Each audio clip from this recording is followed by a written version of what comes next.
Welcome to Horror Makes Us Happy, the podcast where we ask the question, what is it about horror that makes us happy? Your hosts are Steve Becker and myself, Chris Whitman, and you can find out more about us at our website, horrormakesushappy.com. We got a link tree there to links to all our things. We have a Discord server where we host events weekly, and you can check out all those at our website, which once again is horrormakesushappy.com. It's a very difficult URL to remember. Yes. Before we get started, this is the trigger warning. This is a horror podcast. We talk about horror things, so we could delve into sensitive subjects, and we may discuss bad things. There will be bad language. There may be bad language. If it's You fun. never know. You never know. That's why we have to do the disclaimer. Don't have to, choose to. We do. Yeah. Yes. So you've been warned. If you don't like it, leave. Parental discretion is advised. Yes. Anywho, with that out of the way, Steve, what do we got going on today? we are talking to Mr. Brian W. Matthews, author best known for his works Forever Man, Revelation, and The Conveyance. Welcome. Welcome to the show. Hello. Hello. Also, can throw out there that you also have a graduate degree in clinical psychology. So as we were saying before we get recording, this is either going to be a short call or a fun one. Yeah.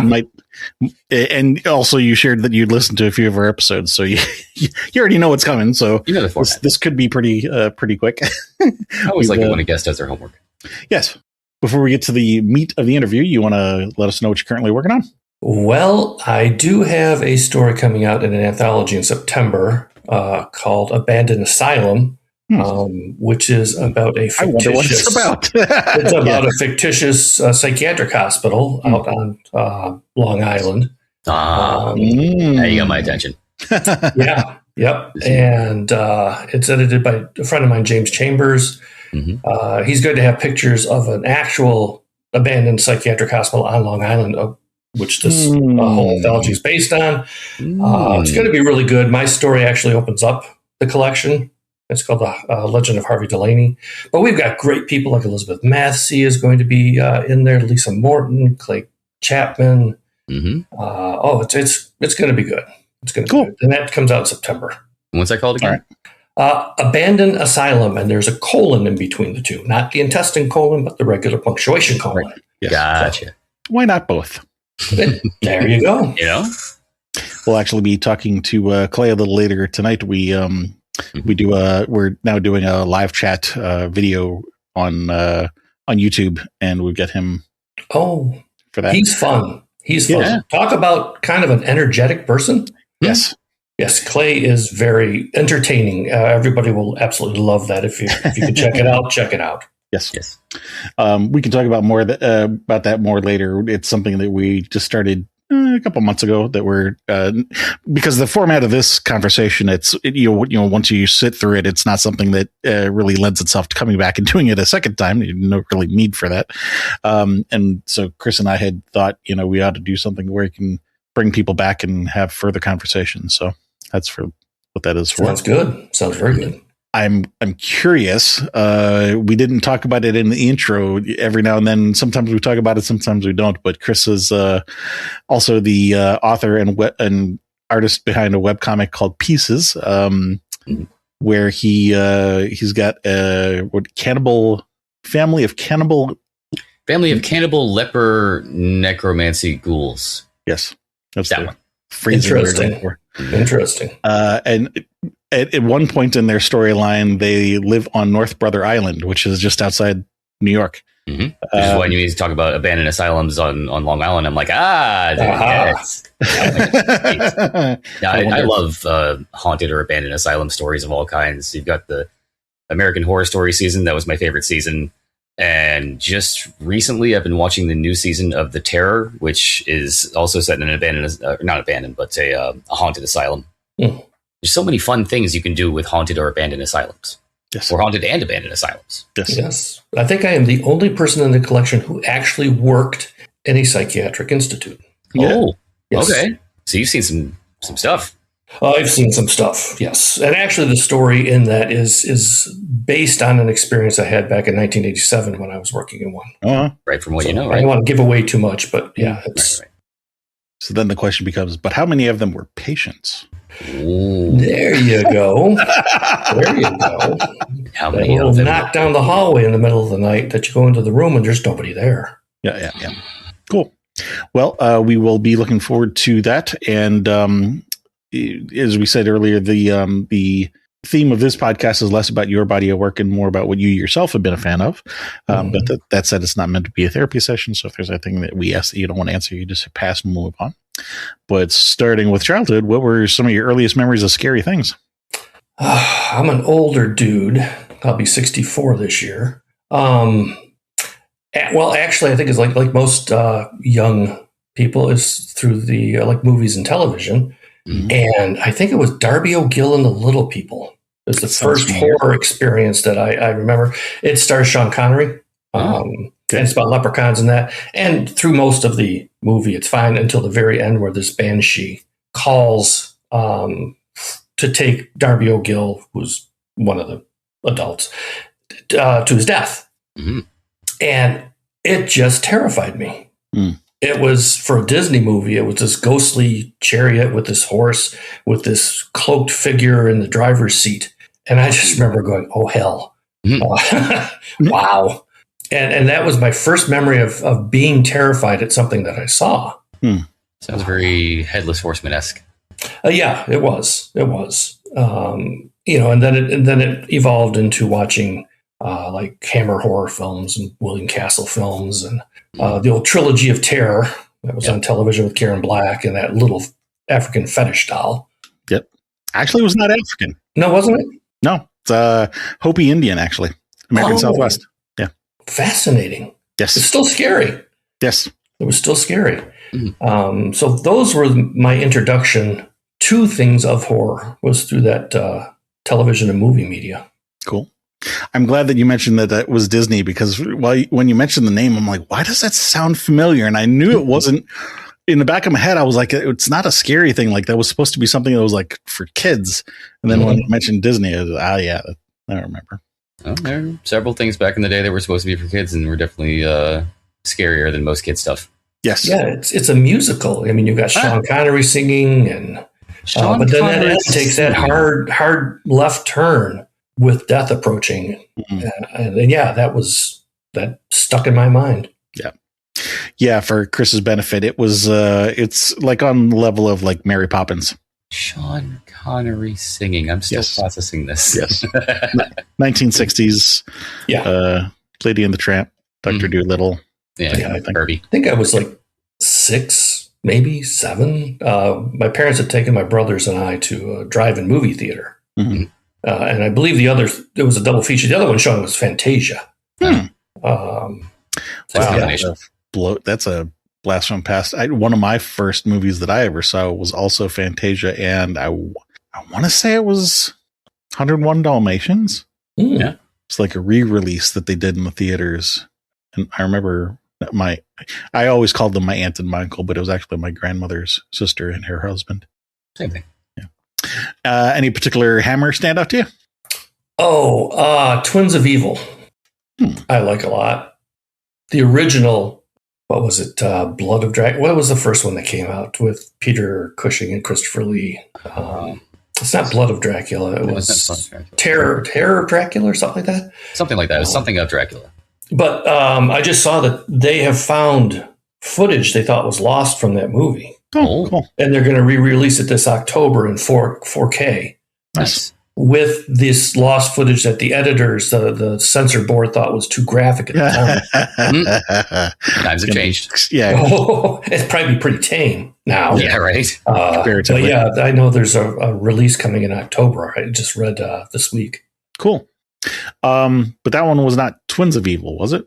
No, Twins of Evil had the identical twins and whose parents died. Then they came to this village, and Peter Cushing is the uncle, and he's likes to kill a lot of innocent people, claiming that they're Satanists. And then they do run into a vampire, Count Karsten.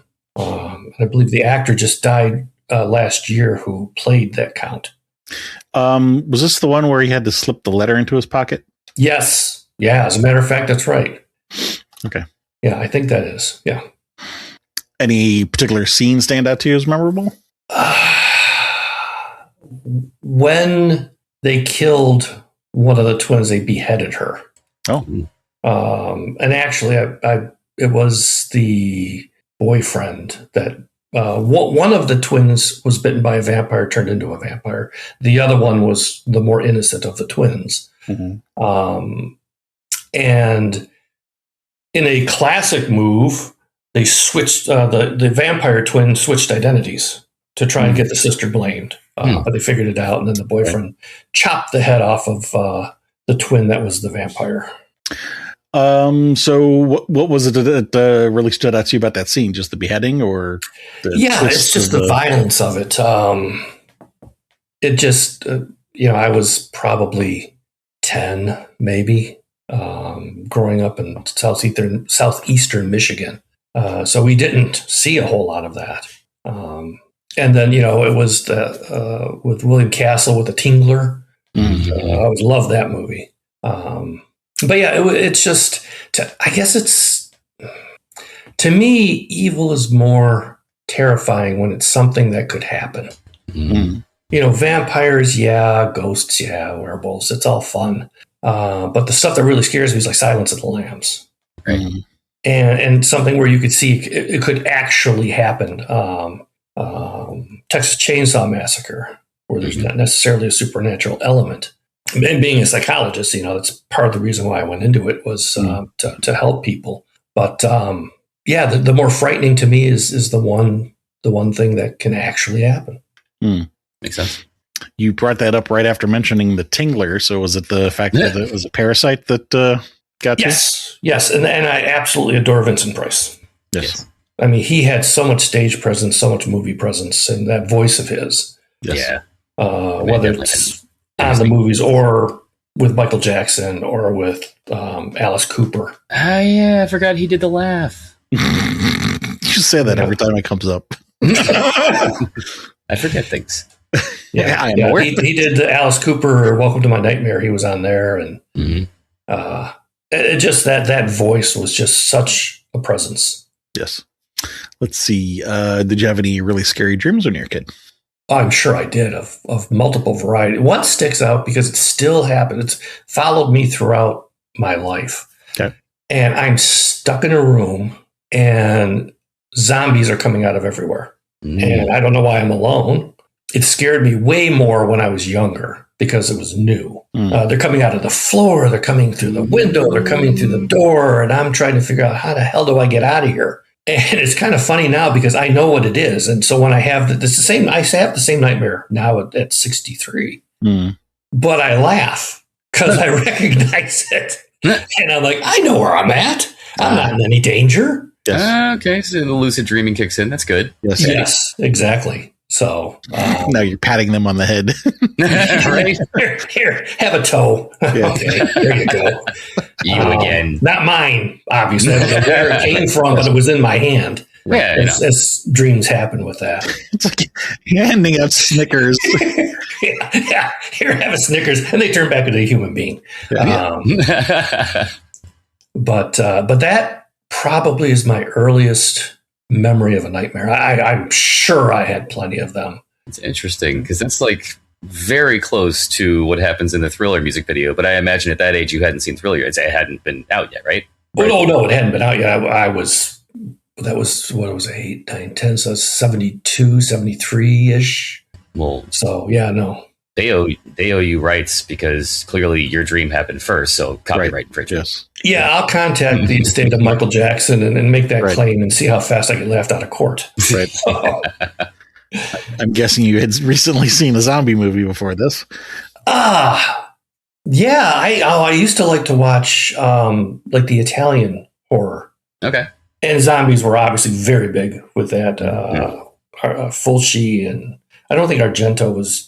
I don't know if he was working at that time, but yes, I had seen, coming out of the ground and the really cheesy makeup special effects. And, you could kind of see like the rubber moving here and there. And but when you're that age, it's terrifying.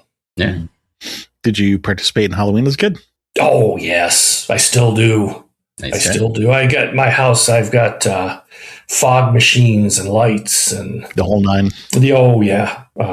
My cousin Tom, who's as big a fan of horror movies and Halloween, he does it even better. He dresses up as Michael Myers. And but yes, as a kid, just waiting for kids. Yep. My brothers, Robert and Michael, Bob is 14 years younger than me, or 14 months younger than me, excuse me. Mm-hmm. We're like really close together, and Mike came around about 6 years later. We would run around the neighborhood with pillowcases, fill them up, dump them out, and go back again. Yep. So you do it. Way back in the 70s, it was a whole different thing than it is now. Yeah. Now they just do the trunk or treats. Kids barely even go to house anymore. Yeah, I try. Our house is at the end of a cul-de-sac in a court. Oh, perfect. So I have music blaring, and to let people know, come down the cul-de-sac. Come down here. We're here, please. Seriously. Oh God, I bet you're a legend with all the kids. The house at the end of the cul-de-sac. Yes, and my wife is a middle school teacher. Okay. So sometimes we get students. Mm-hmm. Okay. Sometimes we'll get some of her students that'll come by, and they're just absolutely tickled to see, Mrs. Matthews in nature, unteacherified. Of course. Did you have a favorite costume when you were a kid?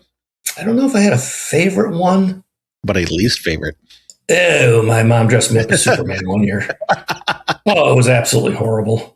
And she has a picture of me in that god-awful outfit and costume. And now my daughters have it, and they like to pull it out every once in a while and say, see what you look like?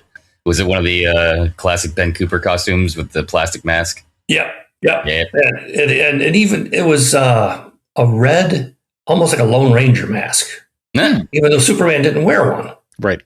And I'm like, why am I I could see the little S costume in the blue and the red, but why am I wearing this red Lone Ranger mask? Never understood that. Like knockoff Temu costumes you hear about, like super person or super individual. Yes, right. Exactly. Was the mask why you didn't like the costume, or was there something else about it? Well, I looked like a blue turd in it. I was kind of at that point. Blue turd and a red mask. Oh, man. That might have been my earliest nightmare. That could have been that. Probably. So didn't have to worry about anybody stepping on you. No. Yeah, there you go. Nope. I was pretty visible. So you mentioned having a cousin Tom who was into horror movies, and you also mentioned two brothers. Were they also into horror movies or no? No. I was my dad was an avid reader. Okay. But he was more of a spy and like Robert Ludlum. Okay. So he would read those, and I read them too because I thought it was fascinating. But I was the only one in the household where I lived that was into horror and read horror books. My cousin Tom lived like 4 streets down. He was also into that. So, and he and I still to this day go to horror movie conventions together. Cool. Awesome. Cool. Yeah, we've gone for the last 23 years, I think it is. So many of our guests have reported a dividing line where prior to this line, they were afraid of horror. And then after this line, they were a fan of it. Was there a dividing line like that for you? Or was there always some level of enjoyment? There was always some level of enjoyment, but there was a line where it became a little bit more terrifying. Okay. Where it became, or where it was terrifying and became less? Well, it was terrifying, then it became enjoyable, and then it became kind of terrifying again. So it vacillates. This happened, I think I was 14. We're jumping ahead in age a little bit. Okay. Somebody called my house and said that my grandmother's television had been on all night. So my mom and dad and I, we drove over to there. We could hear the television. She wasn't answering the door. So my dad was a police officer, so he called this different city. So he called the local police officers, and they're like, well, we don't want to break in because we want to make sure the scenes, don't look like it was a breakaway. So they found an open window off to the side and went into a bedroom, and they looked around and says, anybody skinny enough to get through that window? Oh boy. Guess who was skinny enough to get through that window? That was me. So a couple of the officers chucked me through the open window. I landed in the bedroom, and then when I stood up, I could see my grandmother because it went into the living room, and she was dead. Yeah. She had taken her last toke on her cigarette, put it out on the ashtray on the handle of the chair, got up, was getting up, and must have had a heart attack and died immediately. And fell over face first onto the ground, half sitting in the chair. And anybody who knows anything about dead bodies, you know what happens to the blood. Right. Goes to the lowest point in the body. Yeah. So I was tried not to throw up. I went to the front door, opened it, and my mom tried to come through, and I grabbed her and I said, I don't know if you want to see this. And of course she did. I was trying to be noble. Yeah. It was kind of silly. Actually, it's her mom. So my mom and dad went in. And so that was a point where movies turned into reality in a way. Yeah. Yeah. Because I saw, what I obviously did not want to see. So then everything kind of had a little bit of maybe that's, I hadn't thought about this. Maybe that's the stuff that can happen is far more terrifying than stuff that really can't. Yeah, maybe that's the advent of that interest in like I said, I hadn't thought about that, but that could have been that point of, Silence of the Lambs and all that, Jaws even. Yeah.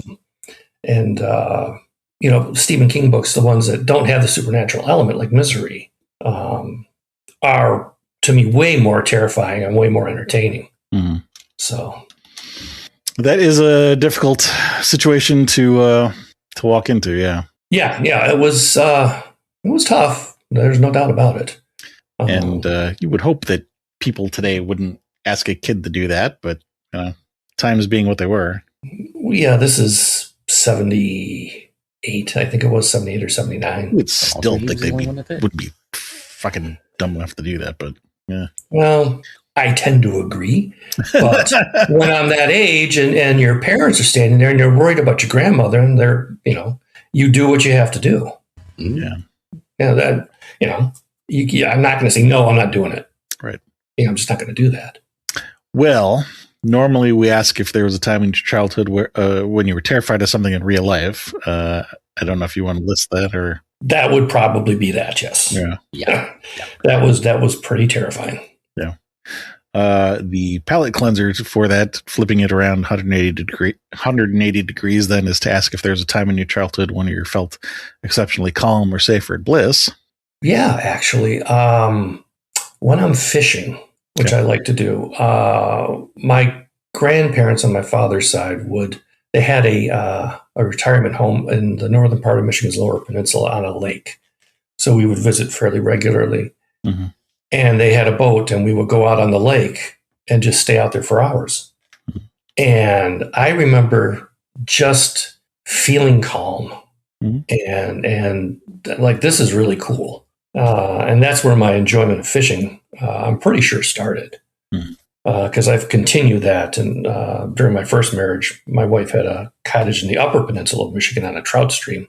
Mm-hmm. And my favorite thing to do would be to go out there and my waders and walk the stream and go fishing because it's quiet. The phone, well, we didn't have cell phones. Well, they had some cell phones back then, but it was quiet and in with nature. And to me, that was very calm and still is. Yeah. It brings that sense of calm.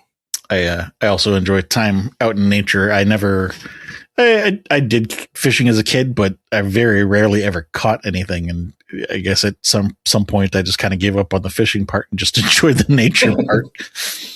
It's not too much fun if you're fishing and you're not catching anything. I mean, it can be, but after a while, for a little while. But if it's repeated, I can see. Yeah, if you got beer. I was a kid. Oh, yeah. Okay, yeah. I forgot that part. For those of you listening at home, don't do that. Right. So, I meant root beer. Right. There you go. There you go. Works. Do you remember the first person you hurt? First person I hurt? Yes. I'm sure it had to be my mom because when I was born, my head circumference was in the 95th percentile. So that had to be a bugger. Chris, you have something in common with my co-host. Yes. Oh, I came out kicking and I broke my mom's tailbone. Oh, my word. Yeah. She says I've been a pain in the ass ever since. She's right. No, not about the ever since, but at that time, I don't know about the ever since. I wouldn't agree. No, she's right. She's right. Yeah. I think you're our second guest to say that now. That's a very original one. Like, what was the first person you hurt? Well, probably my mom. Right. Yeah. The first person I actually, because unintentionally hurt my mom at that. I'm sure it had to be my brother Bob. I mean, 14 months apart, I'm sure I did something. Siblings are always the next best or next most common. Yeah. Yeah. Right. Yeah. So what it would be, I have no idea. Okay. But I'm sure it was him. Do you remember the first person you helped? would probably be Bob. Yeah. I remember, this one I do remember. We got out of elementary school, and being one grade apart, we were always in the same school except for 1 year. And somebody started a fight with him right around the corner from my house. And I remember I jumped in and tried to help. But Bob was always kind of bigger and stronger than I am. So I got my ass kicked and he didn't. So there's my, okay, I helped. You tried. I helped keep everybody off of you by them beating up on me. Yes. Mm-hmm. So sacrificial lamb. Mm-hmm. that I'm sure I did something before that, but that's the one visualization I remember. Okay. And now a 10-second self-advertising spot. If you're in counseling or a 12-step program or know someone who is, Steve's book, A Guide to the Recovery Toolbox, would make a great gift. It's an introduction to more than 80 of the tools that he's learned. Just Google A Guide to the Recovery Toolbox to find out more. Now back to the show. Well, that covers the, the childhood section. Moving into the teen years. We mentioned a couple different movies here, but based on timeline, I'm thinking those probably didn't. Well, Texas Chainsaw and Jaws might have come in your teens. Yeah, well, Jaws, definitely. I was, 75? Mm-hmm. So I'd have been 13. Something like that, yeah. Would those be the first things that would have come to mind from that section of your childhood, or is there something else that really stands out to you? In terms of movies, like that? Teens, I should have said, yeah. Jaws, Halloween, Alien. Yeah, the big one. Mm-hmm. Yeah, the Alien was the big one. I had just gotten my driver's license. And so I was driving. I'm told by mom, I have the car. I want to go see Alien with my friend of mine. And she said, sure, yeah, okay, yeah, just be careful. And I did not know this. My brother, Bob, of course, was running after me, behind me, trying to catch my attention so we could go. Oh. And I didn't see him. And I felt bad. Well, okay, here's somebody I hurt. I felt bad about it because I would have stopped, but I just plain out didn't see him. Right. I was so focused on looking forward to make sure I didn't hit anybody. Mm. So. Well, that's good. You're a conscientious driver. Yes. Oh, yeah, you have no idea. You may find out why later. So, All right. Well, good. That this did not turn into that then, because when you started going down that road, I was thinking, oh, this is not going to go well. In my 20s, I took accident reports for Allstate Insurance Company for 4 years. So I've heard some stories. Mm-hmm. But as you say, we can get to that a little later. Let's see, Jaws. Particular scene that stands out for you from that one? Well, probably the most obvious one would be when Robert Shaw gets eaten. Mm-hmm. But I always liked Richard Dreyfuss's character. Me too. And when he's trying to convince Roy Scheider to go out on the water, and I can't go out on the water. Yeah, you can. No, I can't. I'm not drunk enough. Yes, you are. Type of thing. Like, okay. It's just, and I really love the line, it's only an island if you look at it from the water. That is a good line. And I'm like, you know what? That's pretty good. Mm-hmm. But the tension and the music, and I was just at a horror movie convention in March, and I bought a Japanese pressing of the soundtrack of Jaws on vinyl. Mm. And I'm like, oh, this is so cool. So I'm playing it, doing the old 70s thing where the grooves are running into it from the stylus. But, I absolutely love that movie. It's probably I've seen that more than any other movie. Oh. Would be Jaws. Okay. It's followed closely by Halloween, the original John Carpenter one. Okay. Any particular scene from Halloween stand out for you? When Michael Myers just turns his head a little bit, cocked it to one side, after he pins that guy to the wall, because then it gave it this: you're a specimen, you're a bug pinned to a board. You're not a human. You're a specimen of some kind. I love and that. the inhumanity of that. Yeah, because it's like, I mean, I don't want to say he's a sociopath. He's something else, but definitely something with disconnected from morality. And there really is just like a cold observer look to that very scene. Yeah, when he cocks his head to the side, it's like he's curious. Are you dead? Yes. He's intellectually curious, but he's not emotionally engaged. Exactly. And that's the scary part of sociopaths. Mm-hmm. They can be intellectually curious, but they are not emotionally engaged at all. So, The other scary part being that was apparently a 3-foot long kitchen knife. Yeah, it was pretty big. I mean, unrealistically large. I don't know what Carpenter was thinking. Well, that's obviously the prop department said, okay, we need to have something that goes through the guy. Real cool. So, Yeah. Inhuman would also explain Alien, unless there's something else that stands out to you from that scene, or like another scene that stands out to you from that movie. From Alien? Yeah. It actually was the inhumanity of Ash, robot. Yes, Ian Holm. Mm-hmm. Yeah. The and probably this was what directed me to being a psychologist is how can you possibly be so coldly calculating and not have an emotional reaction or not have an emotion? And obviously he was an android in this particular case, but you didn't know that at the time. You didn't know that at the time. And just the self-absorption and the lack of empathy has always been disturbing to me. I never understood it. I'm a very empathetic person. I try to help people as much as I can, whenever possible. And that lack of that is dangerous, obviously. But I think it's part of our current world environment is that lack of empathy and that focus on me. Yeah. But yeah, again, I guess it goes back to what's more terrifying is that which could happen. Yeah. I mean, Michael Myers, no, he's not going to get up after being shot 18 times now. But can you cock your head after you've killed something? Well, not necessarily human. You know, they start out by killing small animals. And the cold type of consideration.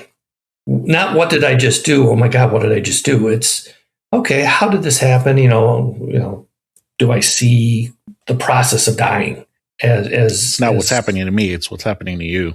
Exactly. Yeah. And I have nothing to do with it. I'm just observing. Right. Yeah, that is a complete lack of empathy. Just, being able to observe and not feel. Not just lack of empathy, but lack of responsibility. That too. A sense of guilt, a sense of remorse. Yeah. Remorse more than anything. And in my previous work as a psychologist, I ran into that.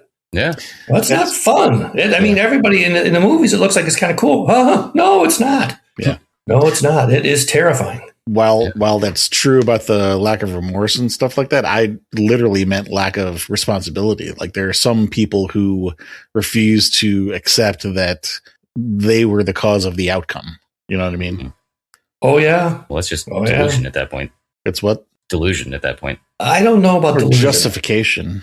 Yeah. It's a defense mechanism to prevent you from feeling bad about something. Okay. Like taken to like the 100th degree. Yeah.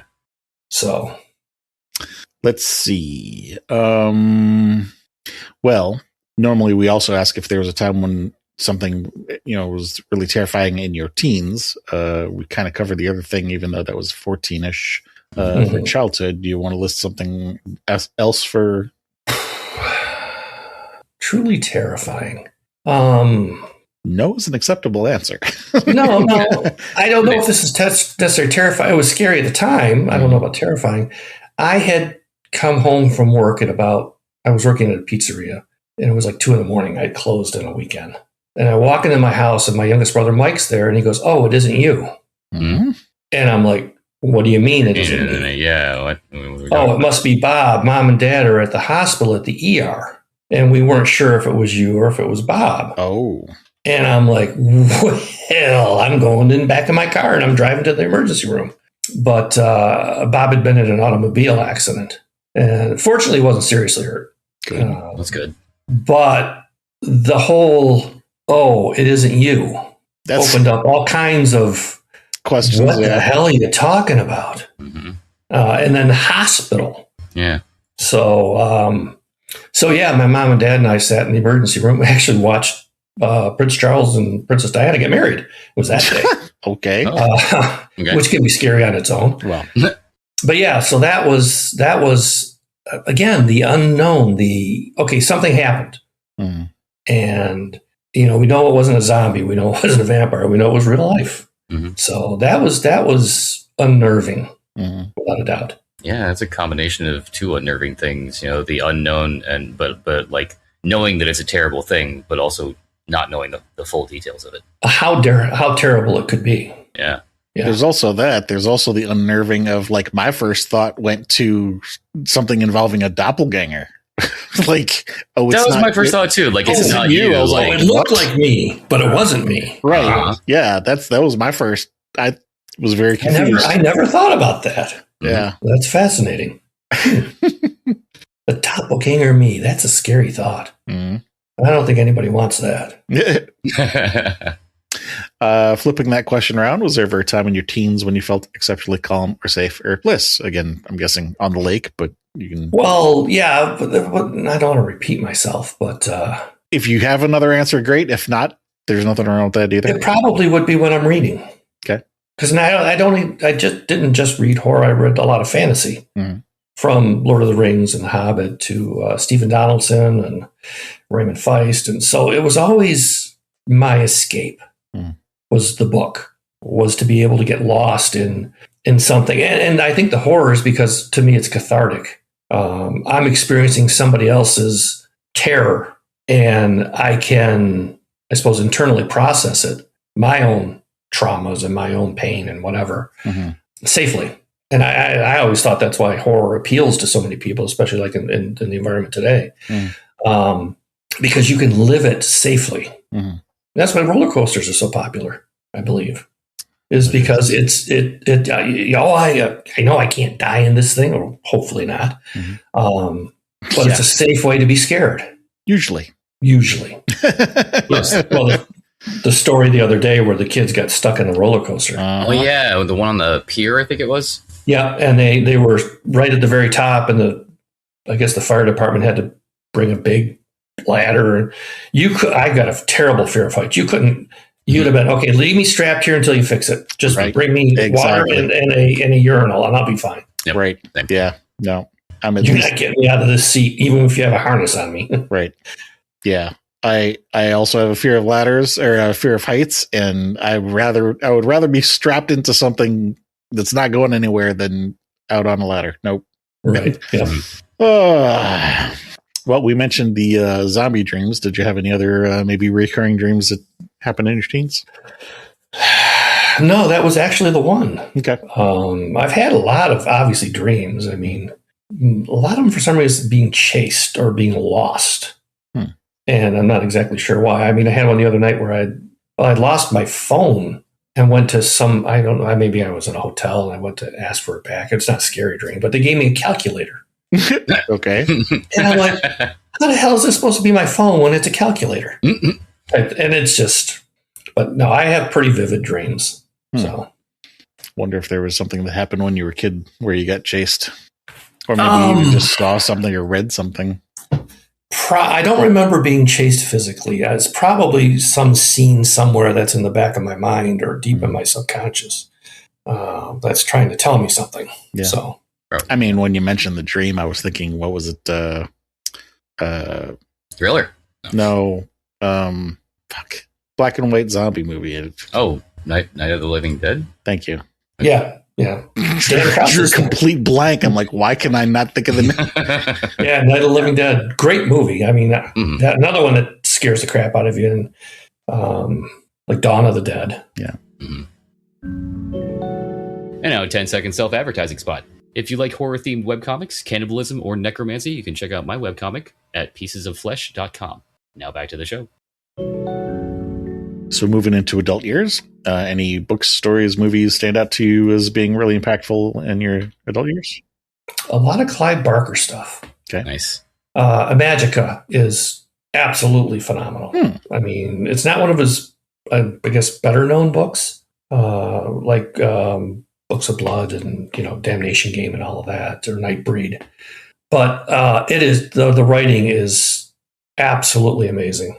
Okay. Thief of Always, which is a YA book, the opening sequence in that, and I met Clive once, and I took that book, and I said, I'm a writer. And he goes, yeah, he probably hears that all the time. Yeah. And I said, if I could ever write an opening sequence like you did with Thief of Always, I would die a happy man. And that took him off guard. And he goes, what do you mean? I said, you're just writing from a kid's point of view about the month of February, and that's all it is. And it was so good. It was kind of like Shirley Jackson's Hill House intro. Yeah. That famous metaphorical, just brilliant. And that's part of the reason what got me into writing was trying to create something that good. And I don't think I ever will. I hope I can, but it's just brilliant. And, I read obviously the Stephen King stuff, Robert McCammon, who I think is very good. But the one that probably hooked me as an adult was with King was Salem's Lot. Because again, it's a vampire movie, but it was all the ancillary characters, the priest and, the realtor and all of that could be so bad to one another. And it's just like, okay, Barlow, sure, that's not going to happen, but being bad to one another, that can. Yeah. And I think that's where King hits it. He's very good at like singling out or isolating the human nature of just being shitty. Yes. Yep. And Barker, who I actually believe is a better writer than Stephen King. I agree, but yeah, there's a gasp. There's a gasp. Unpopular opinion. Everybody, not plug your ears. This is a podcast. Yes. But his writing is more beautiful, and I think he gets into more realistic human interactions. Yeah. Like Dan Brown. I don't think he's ever met another human in his whole life. The way he writes human interactions. I just can't take it. But like Peter Straub was also very good at that. He could really do a realistic person interaction thing like that. Yeah. It's one of the things that I critique movies quite often. Steve will attest to this, but one of the things that really stands out to me that irks me is just unbelievable dialogue. You have that scene where it's just like, people don't talk like that. Who talks like this? Well, exactly. And I'll shout at the television and my wife gets kind of irritated. You too, huh? And I'm like, nobody talks like that. Stop it. But, and the inevitable at the end, I'm going to confess to everything before I kill you. Yes. Let me do my monologue. Because you've hunted me this whole movie. Why don't you just shoot me? Why are you going to tell me stuff I don't know? Because I'm going to be dead in a minute. Yes. Type of stuff. It's just like, come on. With the exception of Watchmen. Yeah. Watchmen was so good. Yeah. I to be honest, I haven't seen it, but I know about I did that 30 minutes ago. Yeah. Okay. Yeah. That was the good version of the monologue. Like, no, it's already done. Yeah. I'm not dumb. Come on. Now I'm just taking a victory lap. Yeah. I wanted to do my monologue, so I already did the thing. Yes. Yeah. But we can be tongue in cheek and point it out as such. But yeah. So, I guess that answers that question. Best by ability. Yeah, to go back to which question were we on? Well, to go back to Magica, what did you like about Magica? The imagery that Clive was able to create, and his beauty with words. And it's been a while since I've read it, so I can't remember all the characters. One of the main characters had kind of a weapon called a pneuma, Pneuma, like pneumonia. Yeah, pneumatic. And he blew air through his hand, and it came out as a weapon, like a breath weapon, I guess you could say, if you were into D&D. Okay. And I'm like, that was kind of cool. Pneumatic, pneumonia. Right. And to me, it seems simple, but it was impactful. It's memorable. And I like that he creates his own monsters. Yes. And that's what I do. I do not like... I've not written a vampire story. I've not written a ghost story. I've not written a zombie story. I create my own creatures. Like in Forever Man, there's a monster called a Fek, F-E-K, that I just made up because I just don't like doing tropes. I guess you could say. So I create my own kind of evil. Okay. And that's what Clive has done with Nightbreed and the Cenobites. They're all just new. Yeah, they're very original. Yeah. Yep. So we've talked about this sometimes on the podcast that at a certain point, often when talking with creators, they'll start talking about things that they are a fan of more as an auteur than as from the gut level. Although I do understand that some of the things that you're talking about here, like being very childlike, that is more of a gut level thing. is there anything that's really stood out to you as more like just direct emotional without being cerebral at all? Ooh, that is a good question. Directly emotional without being cerebral. The thing that popped to my mind was a book from Robert McCammon called Mine. Okay. I don't know if you're familiar with it, but a psychotic nurse wants a baby and wants to kidnap a baby. Mm-hmm. Well, the opening scene is where she puts an hot iron to a baby's face. Oh. But you find out later it's a doll. Oh. So Rick, he calls himself Rick. Robert leads you. He's foreshadowing. Mm-hmm. And it was absolutely gut-wrenching. Because she's in her delusion. At this point, she's delusional. Okay. She thinks it's a baby that's not loving her enough. Mm. And that's the punishment. Oh. So now you know that what she's capable of, but you haven't been introduced to the nice people yet. And I thought McCammon did a beautiful job with that. Yeah. The other one would be probably Jack Ketchum, a book called Red, where this punky-ass kid kills his dog. Dog's called Red. Find out he messed with the wrong guy. Right. So obviously the harming of an animal really upsets me. Yeah. And that was way emotional without being cerebral. And Jack Dallas, who just absolutely loved animals. He said that was a really hard for him to write. Yeah. But not because he knows, at least in his mind, what would be really horrible, how that main character would feel if his dog died. Yeah.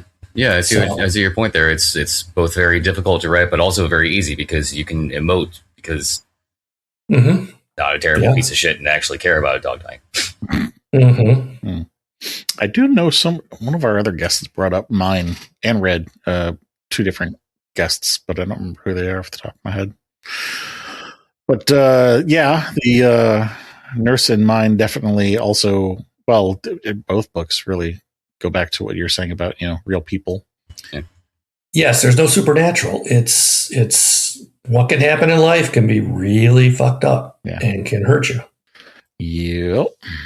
Same thing with Misery, which we kind of brought up. Let's see. Any scary dreams or recurring nightmares as an adult other than the zombie one? Oh, yeah. Losing family members. Okay. Dying. Yeah. Yeah, I've lost a couple family members now, and I've had a couple dreams that sucked. Yeah, I have lost 2 daughters. Oh, I'm sorry. So that's the reason for that particular one. And you were mentioning the insurance adjuster? Well, there's that too, but I was just thinking, my father and particularly my father and my grandmother both passed, and I dream about them every now and then, but it's definitely different having being your kids. That's I mean, you kind of understand it with being your parents or your grandparents. Well, yeah, because that's the normal process of events. Exactly. You're conditioned. You grow up learning that. Yeah. But my first daughter, she had birth defects that were incompatible with life, so that didn't work. And then 3 years ago, my oldest stepdaughter, just weeks before 27th birthday, she was driving around Western Michigan, and some 17-year-old kid going 86 miles an hour in a 55-mile-an-hour zone slammed into the car. Damn. And and again, going back to the real life sucks. The kid showed no remorse at all. Seriously. He actually ended up with because we didn't want to make her surviving roommates go through a trial. We did accept a plea bargain down just so we can get it over with. But at the determination hearing, the kid could care less. He wasn't even listening to the judge. His lawyer had to elbow him and say, "The judge is talking to you." That was enough for the judge to give him jail time. Yeah. He wasn't supposed to get any. The judge said, obviously you're not taking this seriously. Yeah. Yeah. So, and again, when we were talking about that lack of remorse, lack of emotion, that's the true terrifying thing. Yeah. That people can be that cold, that your behavior, your responsibility was killing somebody. And when asked what he learned, he said, "I was in the wrong place at the wrong time." Wow. Which is when I almost came out of my chair. Mm-hmm. I'm in the courtroom and I almost came out of my chair. I'm like, you little shit. But the judge would not have looked positively on my behavior. Probably not. No. But yeah, so that's kind of like my fears with my other two daughters is, Jesus, don't let this happen again. Yeah, no shit. Mm-hmm. So, but yeah, so that's the nightmare of getting a call or having the police walk up to your door, which is how we found out. Yeah. Is no, don't like that. Don't like that at all. Don't blame you. So Yeah, it's bad enough that it happened, and now you have to deal with it with recurring dreams. yeah, trying to process that. I mean, I know what I'm doing, obviously, from the psychology point of view, is I'm just trying to process that whole event. Yeah. So yeah, that's the recurring dream part. Understandable. Yeah, not even thinking about the my job. Really, the first thing that came to mind was so Chris lives in Florida. I used to live in Florida for many years, and not too far away from where Hulk Hogan and his family lived. And apparently, if I remember correctly, I think it was his son. Yep. I don't remember. Do you remember, Chris? Did he kill somebody or just really hurt him bad? I think he killed somebody. I want to say he did kill someone. In a car he, of course, accident. lived. Yeah. And same situation, no remorse. Yeah. I gotta wonder about that, like how much of that is truly no remorse and how much of it is almost like a subconscious fear mechanism. Like they are terrified and extremely guilty or guilt-ridden with what they've done, but to avoid that or run away from it, they just put up this front of, I don't care. Theoretically, that can happen, yeah. I didn't see the report on this young man because he was still a minor. So we weren't able to see it. And I was a child analysis psychologist when I was practicing. So I had done evaluations on kids like that. Yeah. So I'm looking. I know what to look for. Yeah. But I never got a chance to see. So I assume it's entirely possible. But the probation meetings where we were on Zoom, still just, there was no emotion. So it's hard to say if it's a defense mechanism or if it's an actual lack of empathy or a lack of connectivity with other human beings.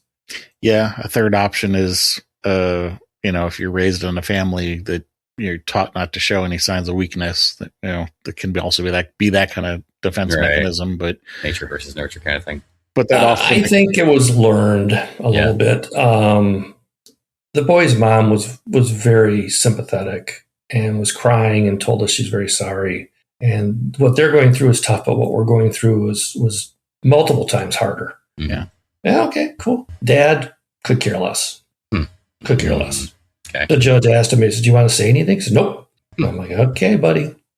Well, I was going to say, if I was in that similar situation, I wouldn't want to say anything either, but I wouldn't do it offhandedly. I'd probably be like, there's nothing I can say kind of thing. But that would have been fine. Yeah.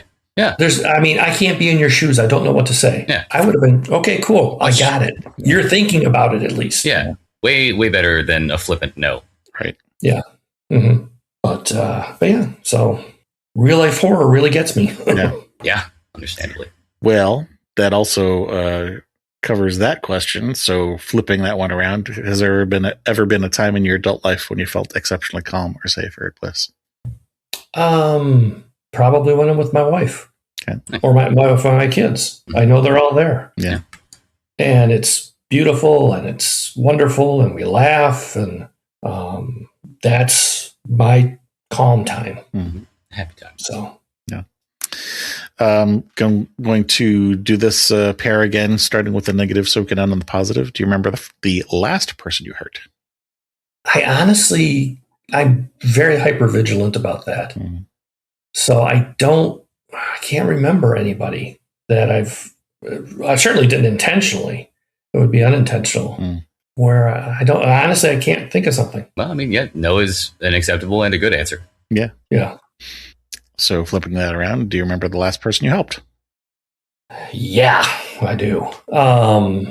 It was at something called StokerCon, which is the Horror Writers Association convention. It was last time it was in Pittsburgh. Mm-hmm. An attendee was having a psychiatric episode. Oh. being the only psychologist in the area. Yeah, right. Mm-hmm. Is there a doctor in the house? I was just going to Is say there a doctor in the that. house? So I'm in the ballroom setting up the Bram Stoker Awards, and my phone rings, and I'm like, "Yeah, what's up?" Says, "We need you in this room now." So I said, "Okay." So I run over there, and this person was kind of sort of decompensating. So I sat there for 2.5 hours, got the person calmed down, asked, "Do you have medication?" "Yeah, it's in my room." So I called somebody and I said, "Go to this room, look for this pill bottle, bring it back." Mm-hmm. And I thought we were going to have to call an ambulance, but I got him to take his pill.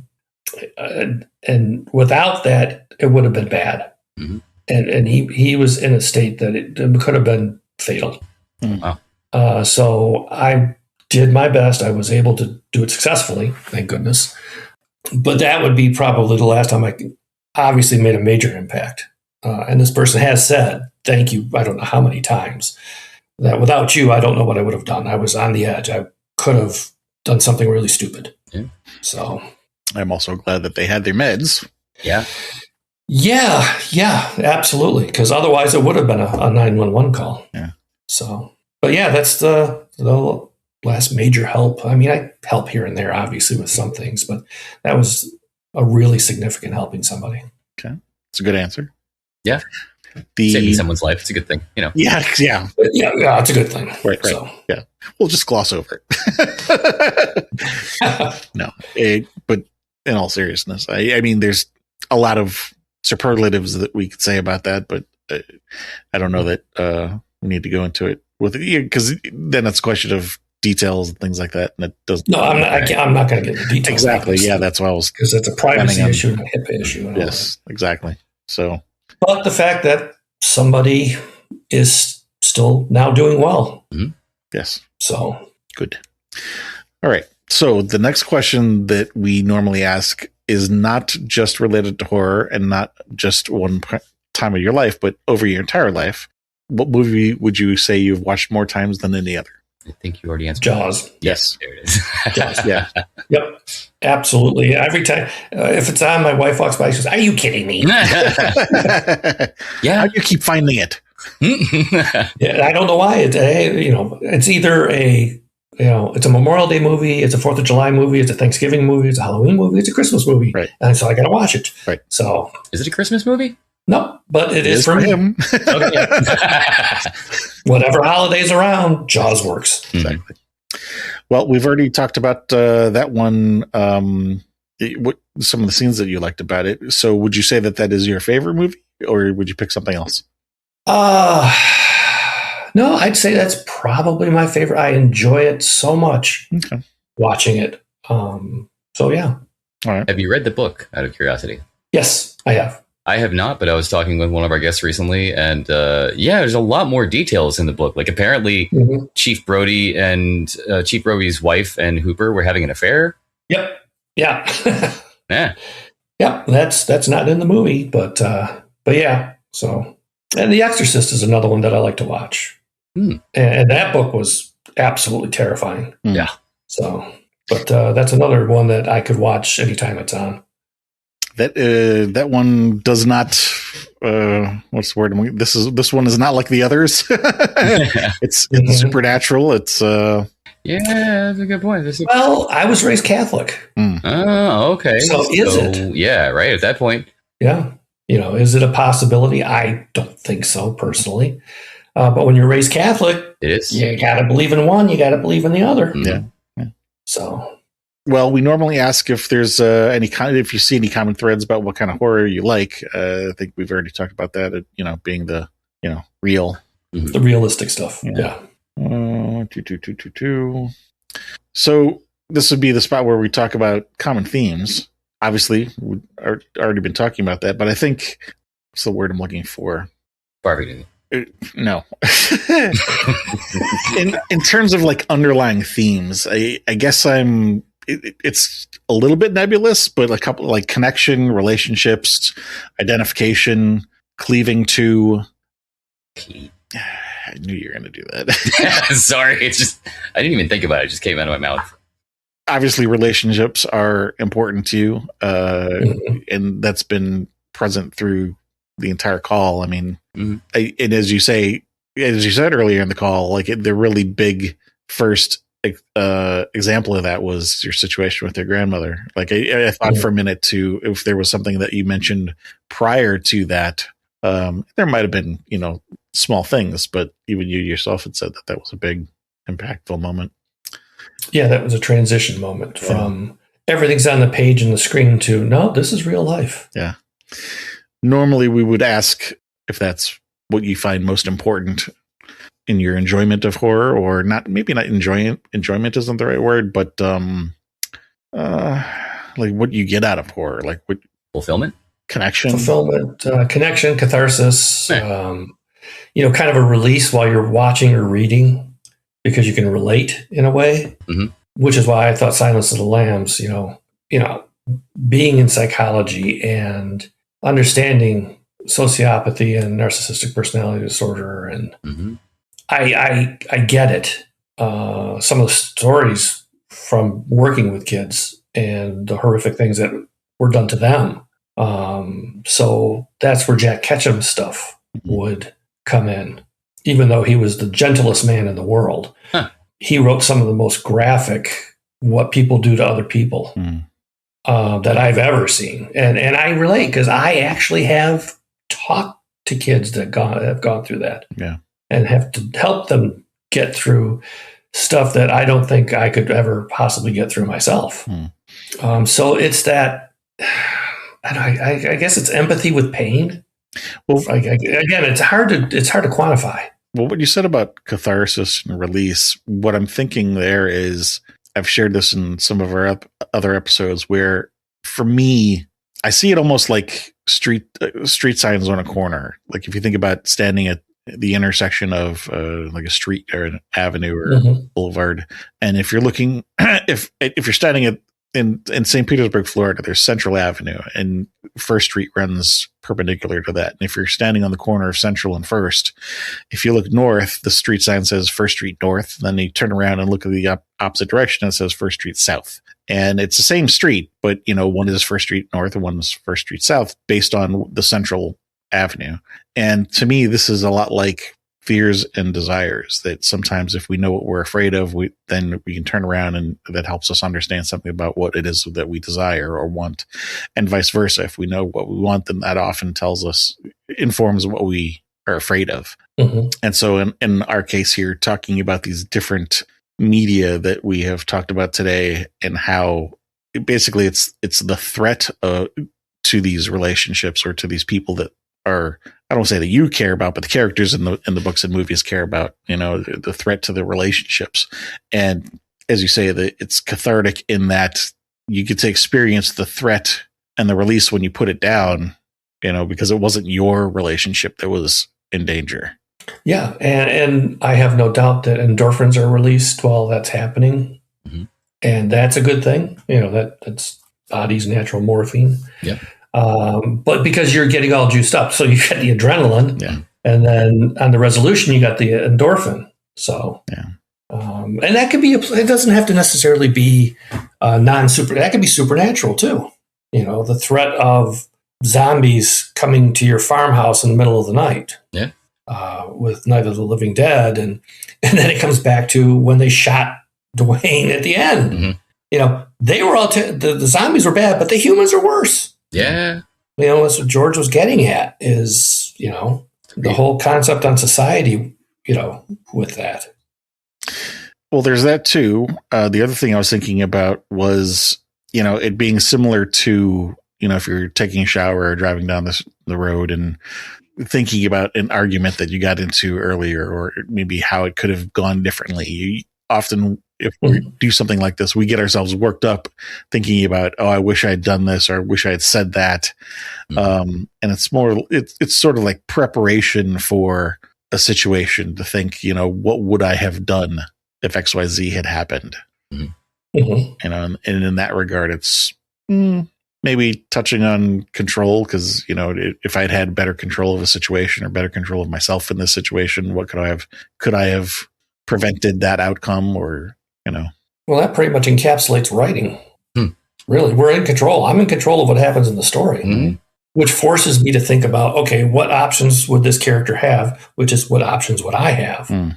And I can actually go back and do what you just said, not in real life, obviously, but it's practice. Yeah. You put it that way, writing is almost like a cathartic or it's very cathartic. Yeah. But it's also educational. Yeah. You know, people think because we write horror, we're bad people or we're scary people. The worst type of people. No, actually, it's the exact opposite. That's all my horror writer friends are just because we know what bad is in a way. Yeah.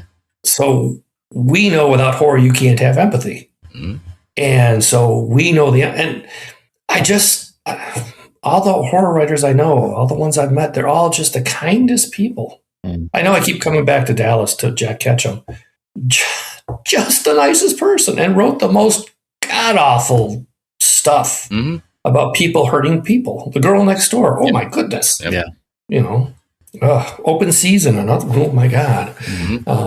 But yeah, I think because we put ourselves in that situation, I would like to think that it helps us mature and grow and come to recognize what happens when we treat other people poorly, because we have to envision it. We have to visualize it, or else we're not going to have good stories.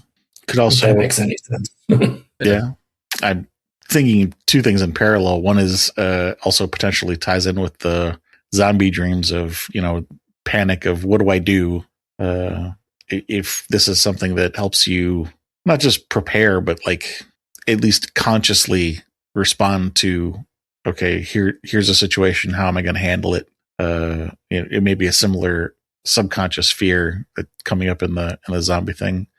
The other thing that I'm thinking of is, so we interviewed, one of our first interviews was with Sarah Gierski. I think horribly pronounced her name, horribly close.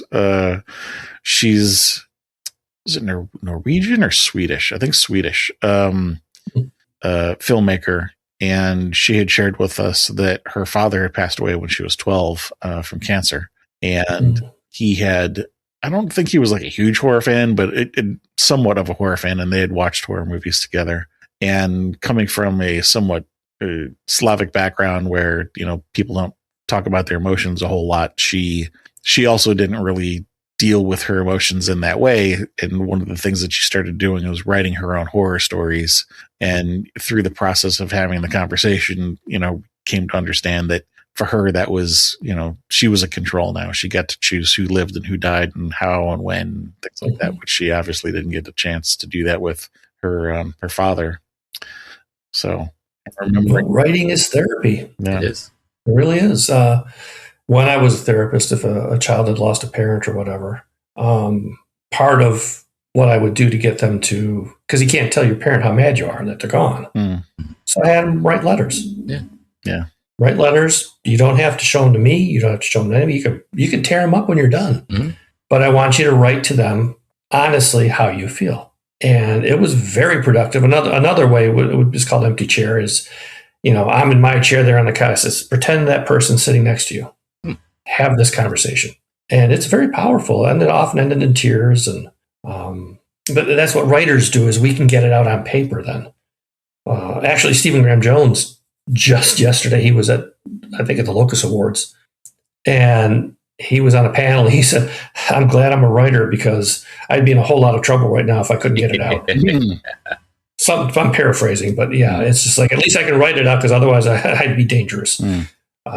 So that is true. Having an outlet is a very good thing. Yes. And it doesn't have to be right. It could be music. It could be art. It could be exercise. I mean, you have to have something to let all that out or process that. That's the psychologist in me talking. But. It's a true statement still. So if I were to summarize the call into a phrase, I would go with preparing to cope with difficult situations. Yes. Unless you think that you can tweak that, or if there's something you think is being left out that you'd like to add. No. Preparing to cope with difficult situations sums it up quite nicely. So then the last question is, why horror? Because could you not explore that in other genres, or do you? Oh, I've written fantasy, science fiction, comedy, spy stuff because I don't want to be a horror author. I'm an author. I'm a writer. Mm-hmm. But the only thing that comes close to the catharsis of horror would be fantasy. Mm-hmm.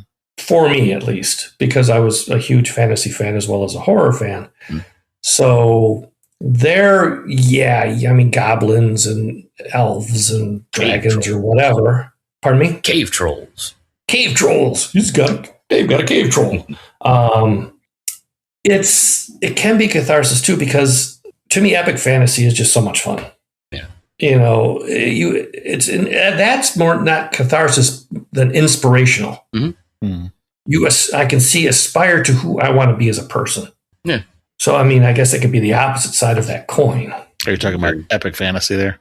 Yeah. Epic. Yeah. Yeah. Epic fantasy. You're right. There is always kind of a theme of adventure, purpose, and you have evil characters, but your protagonist is usually someone with a good moral compass, and they're going to save the day in a way.